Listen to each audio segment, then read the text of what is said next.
Olá, despachantes aduaneiros. Sejam todos bem-vindos ao nosso workshop online em homenagem ao Dia do Despachante Aduaneiro. Senhoras e senhores, é com grande honra que recebi o convite para participar desse seminário em comemoração ao Dia do Despachante Aduaneiro, através da Federação Nacional dos Despachantes Aduaneiros e do Sindicato dos Despachantes de Santos. O que esperar do mundo marítimo após o Covid-19? Navegar é preciso, viver não é preciso. E qual o sentido exato dessa frase dita por Pompeu, um general romano, dirigida aos marinheiros que, amedrontados, se recusavam a navegar durante a guerra e posteriormente imortalizada por Fernando Pessoa? Navegar, viver, precisar ou precisão? Navegar é preciso no sentido de exatidão. Viver não é preciso, pois na vida não há como haver exatidão e precisão. E assim nos perguntamos, quais são as nossas perspectivas para navegar com precisão nesse mundo pós-Covid?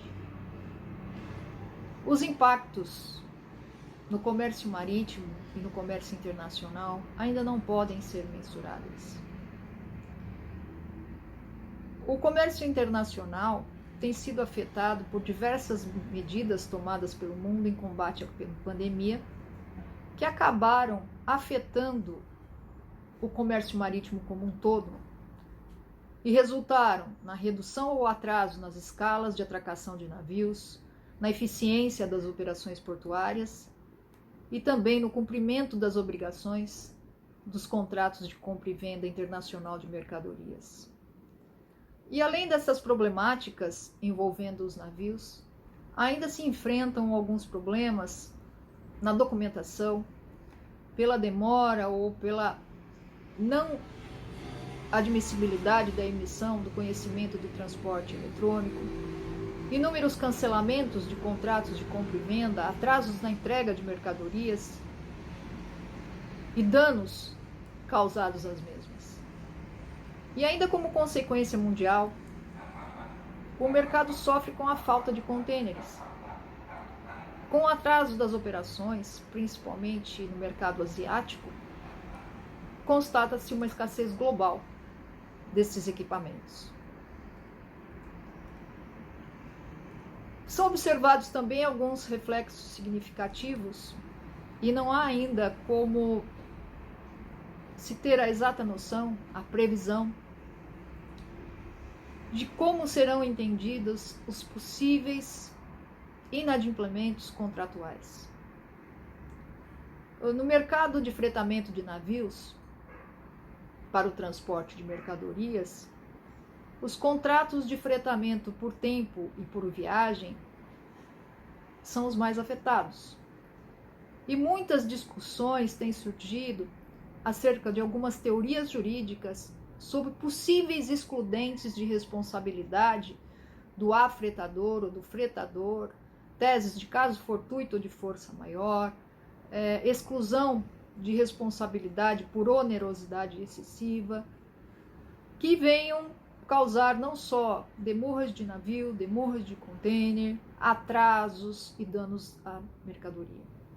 No mercado liner também a mesma discussão se apresenta nos casos de descumprimento contratual do transportador marítimo e de outros players, como os agentes de carga.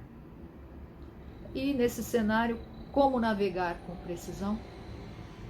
Ainda não há como prever o rumo da economia marítima e das nossas próprias vidas. No contexto jurídico, ainda não há como se afirmar com certeza qual será a posição do judiciário em relação às tais teses. E assim, no momento atual, o ideal é evitar a judicialização e buscar a negociação, a composição amigável, recorrendo, se necessário, há métodos alternativos de solução de controvérsias, como a conciliação, a mediação e a arbitragem. Mas mesmo nesse cenário, que nos parece pessimista, temos que comemorar algumas conquistas. A movimentação de cargas no Porto de Santos registrou recordes, assim como foram registrados recordes em alguns outros portos do país. Muitas medidas para desburocratizar o procedimento do desembaraço aduaneiro foram adotadas pela Receita Federal, Anvisa e outros órgãos anuentes. E esperamos que sejam as primeiras de muitas em prol de um processo de desburocratização que venha a permitir a intensificação das relações comerciais com segurança. E assim, embora esse futuro que pareça incerto e impreciso, já podemos vislumbrar um reaquecimento da economia mundial e também da economia brasileira. E nesse mundo pós-Covid, o Brasil precisará ainda mais do trabalho árduo e dinâmico dos despachantes aduaneiros, profissionais de raro empenho, para que o comércio exterior continue sendo um dos principais pilares da economia mundial. Então, neste dia, Dia dos Despachantes Aduaneiros, em meu nome, em nome da MLAW, Maritime Law Academy, eu presto as minhas sinceras homenagens e registro os meus agradecimentos a estes profissionais que dedicam as suas vidas em prol de um comércio exterior que consolide a agilidade, transparência e previsão. Muito obrigada.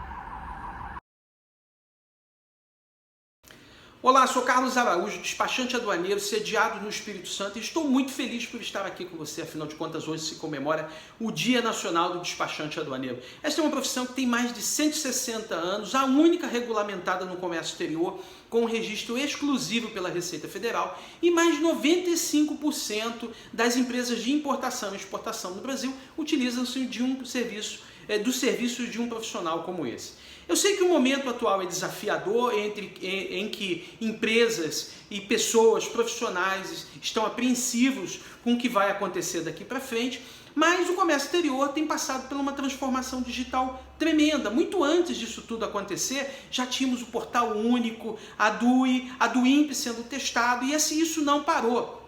Tanto que nos últimos meses, o governo federal editou mais de 39 normas que simplificaram todos os procedimentos aduaneiros ligados ao combate, mas isso vai ficar daqui para frente.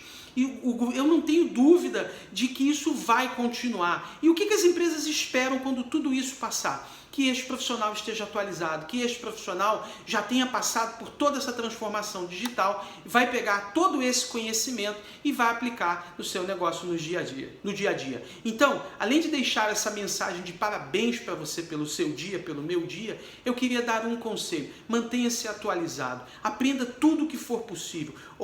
Aproveite esse momento de isolamento social, de distanciamento social, para se manter atualizado. Porque quando isso passar, e vai passar, as empresas vão precisar dos melhores profissionais. E no comércio exterior não há outro profissional igual ao despachante aduaneiro. Eu não tenho dúvida disso. E é isso que eu estou fazendo para a minha carreira, e eu espero que seja isso que você faça para a sua também. Parabéns pelo seu dia, parabéns pelo nosso dia. Mantenha-se atualizado, porque tudo isso vai passar. Até mais.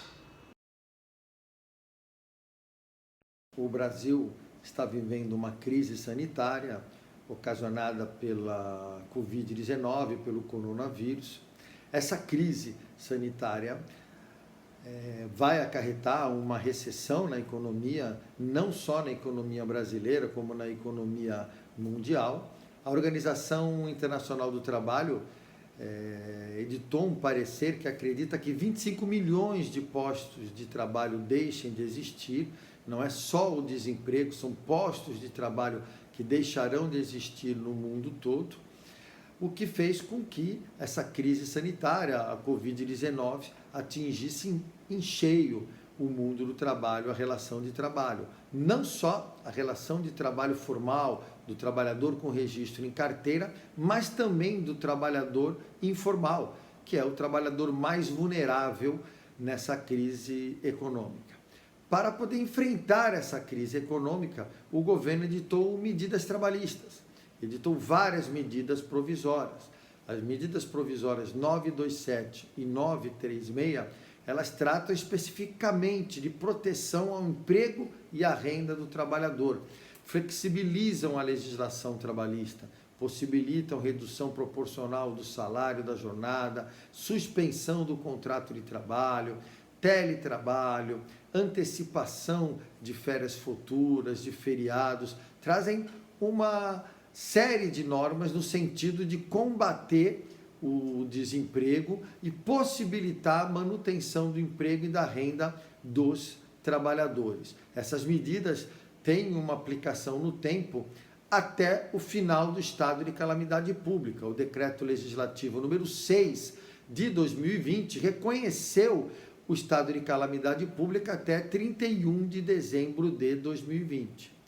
Nós temos uma outra medida provisória, 944, que estabeleceu uma linha de crédito para os empregadores pagarem 2 meses de salário com juros mais vantajosos que o mercado oferece normalmente. E a medida 945, que trata do trabalho portuário, da importância das operações portuárias, para que não haja uma paralisação das atividades portuárias, ela trouxe uma série de normas relativas ao trabalho portuário. Possibilitou que o operador portuário, em caso de indisponibilidade de trabalhador avulso portuário, possa contratar diretamente trabalhadores para a operação portuária, para que não haja uma quebra na continuidade da operação portuária, que é essencial para a atividade econômica do nosso país. Então, os trabalhadores avulsos portuários que têm exclusividade na requisição da mão de obra pelos operadores portuários, caso não haja o trabalhador portuário disponível no sistema OGMO para a prestação de serviço, é possível o operador portuário contratar diretamente. Também estabeleceu a multifuncionalidade entre os trabalhadores portuários avulsos. Então, o trabalhador de uma categoria pode trabalhar executando serviços de outra categoria, desde que tenha treinamento, desde que tenha qualificação para exercer essa atividade. E também reconheceu a atividade portuária como uma atividade essencial para fins da lei de greve. Então, hoje, para existir uma paralisação nas atividades portuárias, os requisitos, as formalidades a serem preenchidas são maiores do que anteriormente, quando a atividade portuária não era reconhecida como uma atividade essencial.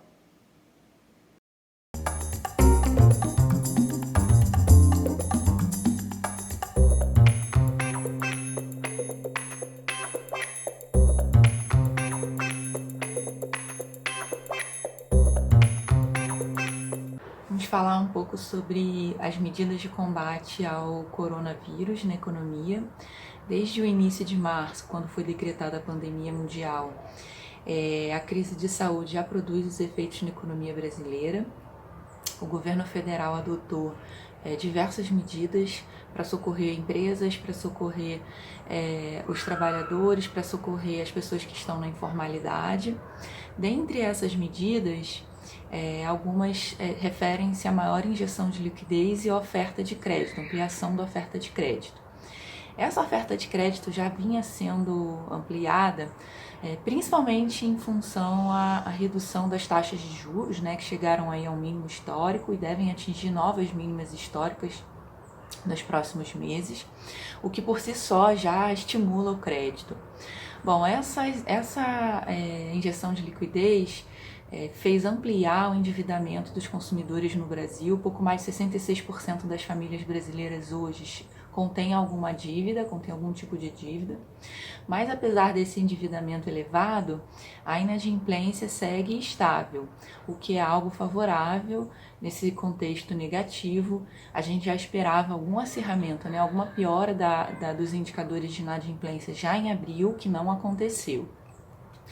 Nós também temos um cenário um pouco favorável no que diz respeito à inflação, em função desse cenário ser muito mais deflacionário do que inflacionário. A gente tem vários índices de preços com variações negativas, o que significa que as famílias, né, os consumidores, têm mais espaço em suas rendas para quitar seus compromissos financeiros em dia.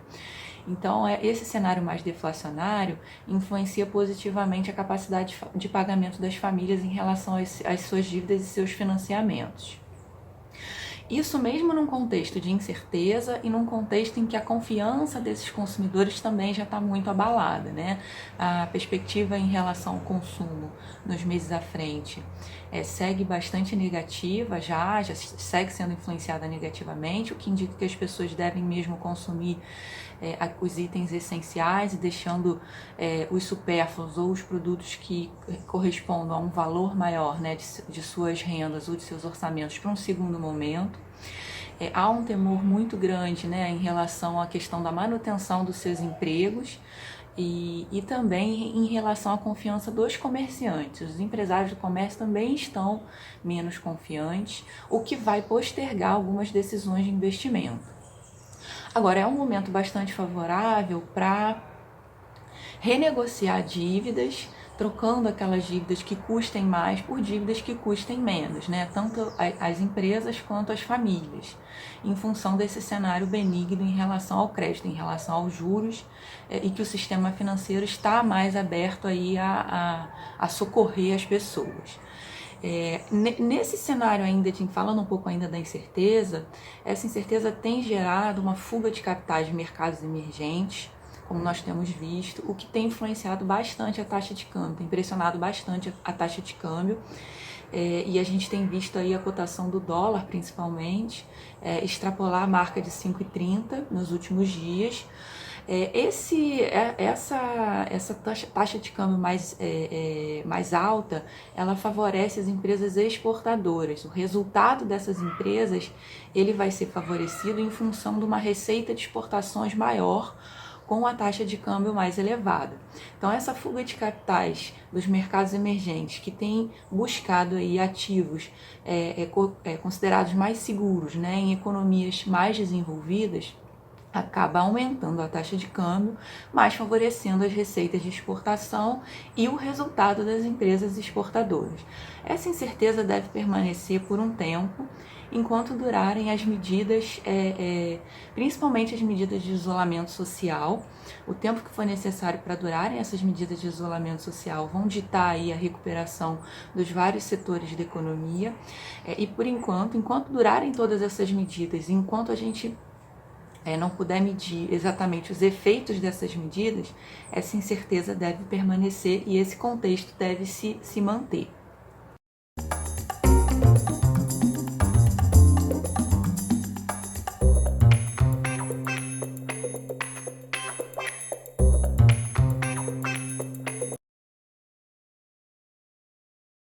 Despachante aduaneiro. Cumprimento a todos os colegas despachantes aduaneiros pelo nosso dia, 25 de abril. Nossa profissão secular, que até nos dias de hoje vem sendo requisitada por importadores e exportadores. E posso dizer que passamos por muitas transformações, mas ainda somos responsáveis por mais de 90% dos processos de importação e exportação.